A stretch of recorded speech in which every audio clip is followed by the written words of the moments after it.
This is Nizamuddin, the distinctly Muslim neighborhood where President Obama made his first public appearance in India's capital. He came to see Humayun's tomb, a World Heritage Site built in the 1500s for one of India's then Muslim rulers. Just behind the walls of Humayun's tomb, Muslim Zubair Ali says his morning prayers. What's the message Indian Muslims would like to get to Mr. Obama? Yes.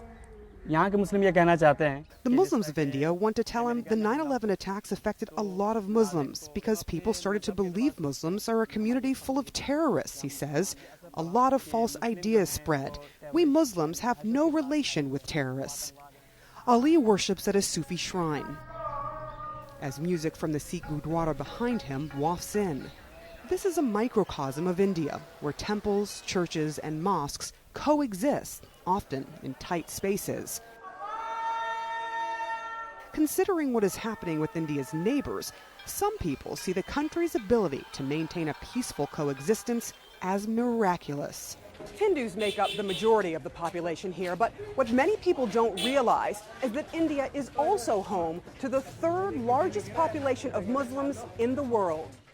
But underneath the surface of calm, there are deep resentments that still exist between the country's two largest religions.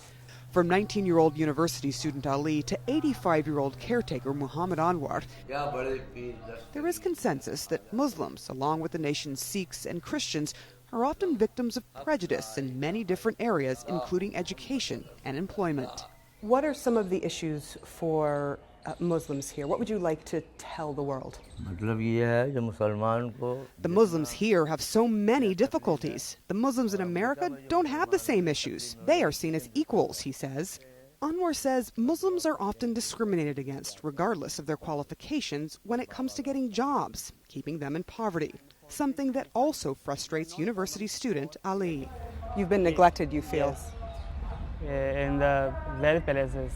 If any man does his best, performs well, but he gets neglected, it's a matter of great sadness. It's like throwing water on all his efforts, he says. Neither expect President Obama's trip to change that, but they do hope his visit will bring more awareness to the realities for India's Muslims. Sarah Seidner, CNN, New Delhi.